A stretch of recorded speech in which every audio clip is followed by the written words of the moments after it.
আসসালামু আলাইকুম guys, welcome to our channel family fun with cooks. আজকে আরেকটা সসের বোতল দিয়ে ক্রাফট দেখাবো। তো আমি এটাকে আমার কাছে যেহেতু কফি কালার নেই, সো আমি এখানে লাল আর নীল মিশিয়ে কফি কালার করে নিচ্ছি, আর মুখের সাইডে একটু সাদা করে নিয়েছি। তো আমি এই কফি কালার এই সসের বোতলটা যখন করেছিলাম, এটাকে আর কি ক্রাফট করেছিলাম, তো কিছু রং বেঁচে গিয়েছিলো, সেটা দিয়ে আমি আরেকটা সসের বোতল ক্রাফট করেছি। এটার চেয়ে সেটা আমার মনে হয় আরও বেশি ভালো হয়েছে। তো অবশ্যই গিয়ে চ্যানেলে গিয়ে দেখে আসবেন। এবার সাদা আর লাল মিশিয়ে একটু পিঙ্ক কালার করে নিলাম, হালকা পিঙ্ক। তো এবার এটার মধ্যে একটু লতা টাইপের দিয়ে দিব। তা আমার ভিডিওটি যদি ভালো লাগে তাহলে অবশ্যই like, comment, share and subscribe করে পাশে থাকা বেল বাটনটি ক্লিক করে অল নোটিফিকেশনে দিয়ে রাখবেন, যাতে আমি নতুন কোনো ভিডিও আপলোড দেওয়া মাত্রই আপনাদের কাছে নোটিফিকেশন চলে যায়।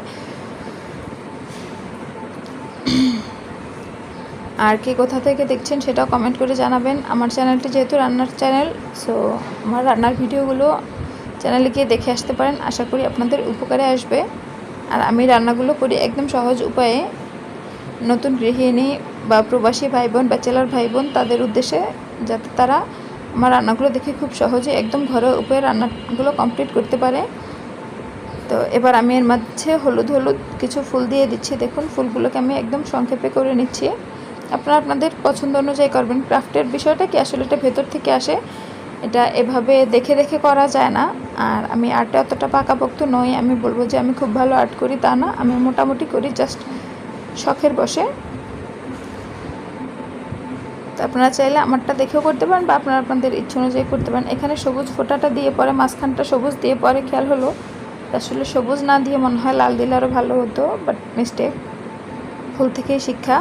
তো এবার যেহেতু ভুল করেছি, নেক্সট টাইম ভুল হবে না। তো এবার এখানে আমি কিছুটা, যেহেতু এটা একটা গাছের শেপ হয়েছে, লতানো গাছের, তো নিচে ভাবলাম যে একটু ঘাসের মতো কিছু দিয়ে দেই, দেখতে ভালো লাগবে। দেখুন, এভাবে আমি, আপনারা চাইলে এক সাইড থেকেও করতে পারেন, অথবা দুই সাইড থেকে, মানে এক সাইড থেকে এভাবে দিয়ে তারপর অন্য সাইড থেকে দিতে পারেন, অথবা একসাথে একটা ডান দিক থেকে একটা বাঁ দিক থেকে, একটা ডান দিক থেকে একটা বাঁ দিক থেকে, যেমন এই যে এভাবে একটু ক্রস টাইপের করে নিতে পারেন, তাতেও সুন্দর লাগবে। তো আমার সম্পূর্ণ ভিডিওটি না টেনে দেখার জন্য অসংখ্য ধন্যবাদ। আশা করি আমার ভিডিওটি ভালো লেগেছে। আর ভিডিওটি যদি ভালো লাগে তাহলে অবশ্যই like, comment, share and subscribe করে পাশে থাকা বেল বাটনটি ক্লিক করে অল নোটিফিকেশনে দিয়ে রাখবেন, যাতে আমি নতুন কোনো ভিডিও আপলোড দেওয়া মাত্রই আপনাদের কাছে নোটিফিকেশন চলে যায়। সো আজকের মতো টাটা, আল্লাহ হাফেজ।